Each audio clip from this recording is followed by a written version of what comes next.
उत्तराखंड के स्वाभिमान के लिए शहीद हुई।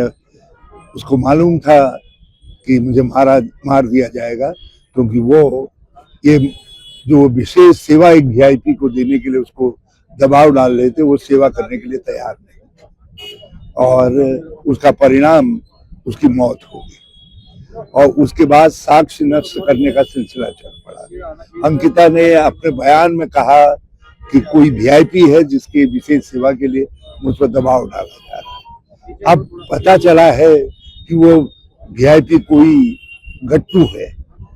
अब वो कौन है गट्टू? गट्टू है, नट्टू है, बट्टू है, जो भी है, क्योंकि पहले से ही भाजपा के लोग उसमें लगे रहे हैं। तो कोई वीआईपी हो जो हमारी अस्मिता के साथ, उत्तराखंड की अस्मिता के साथ, हमारे बेटियों के साथ उनके सत्य पर हाथ डालने की कोशिश करेगा, तो फिर उसको जो है, ये उत्तराखंड के लिए अपनी स्वाभिमान की लड़ाई, ये अंकिता के न्याय की लड़ाई नहीं है, ये उत्तराखंड के स्वाभिमान की रक्षा की लड़ाई। तो मिलना चाहिए, हम लड़ेंगे, प्राण प्रण से लड़ेंगे, और जब तक न्याय नहीं मिलेगा हम चैन से नहीं बैठेंगे। सरकार आएगी तो हम जो है उस वीआईपी को जमीन के नीचे भी होगा वहां से खोद करके निकालेंगे और उसको कानून के हवाले करेंगे। ये जो देहरादून से दिल्ली तक का मौन है, यही मौन हमको परेशान कर रहा है। ये मौन ये सिद्ध कर रहा है कि कुछ न कुछ गंभीर गड़बड़ है, और वो गड़बड़ राज्य के पूर्व मुख्यमंत्री त्रिवेंद्र सिंह ने भी कहा है कि ऐसे व्यक्तियों को क्षमा नहीं किया जाना चाहिए। उन्होंने कहा मेरा बेटा भी होता तो मैं यही कहता। तो ये है कहीं न कहीं गड़बड़।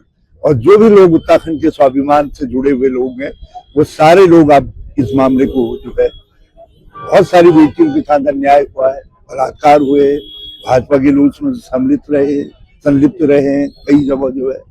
और इस समय महिला सम्मान, जिन महिलाओं ने उत्तराखंड राज्य बनाने के लिए बलिदान दिया, ये महिलाओं के बलिदान का परिणाम है।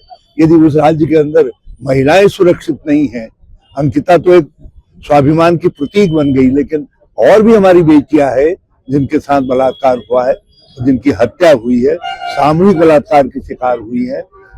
और आज बड़े दुख की बात है कि पूरे देश के अंदर जिन हिमालयी जितने राज्य हैं, 9 राज्य, उनमें सबसे ज्यादा महिला अत्याचार की घटनाएं उत्तराखंड में। अंकिता भंडारी के साथ जो अत्याचार किया गया, उनकी हत्या की गई, उसको लेकर पूरे प्रदेश में कई समय से कांग्रेस आंदोलन कर रही है।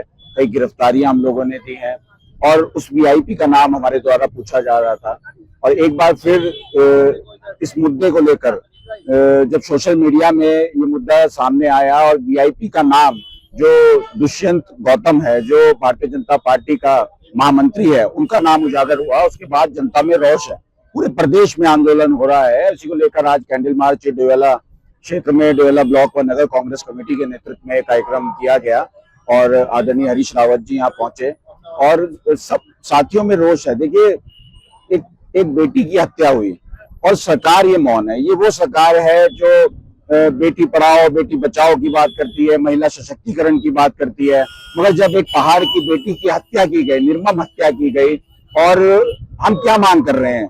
उत्तराखंड की जनता आखिरकार क्या मांग कर रही है? हम सिर्फ ये मांग कर रहे हैं कि सिटिंग जज की निगरानी में सीबीआई की जांच कराई जाए। भाई, अगर आपको लगता है कि आपके लोग इसके पीछे नहीं है, आप सीबीआई की जांच करा दीजिए ना। सीधा इससे पता चलता है, आज तो डबल इंजन की सरकार है, प्रदेश में आपकी सरकार है, केंद्र में आपकी सरकार है, आप सीबीआई की जांच करा दीजिए।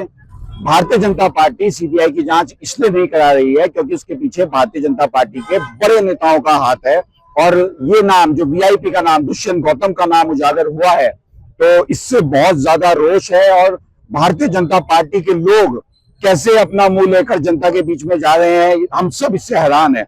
और हम उत्तराखंड की जनता से अपील करना चाहेंगे कि जहां भी बीजेपी के नेता आपके बीच में आए, उनसे पूछिए कि वो अत्याचारी दुष्यंत गौतम अभी तक खुलेआम क्यों घूम रहा है, उसके खिलाफ अभी तक एक्शन क्यों नहीं लिया गया, सीबीआई जांच अभी तक क्यों नहीं की गई।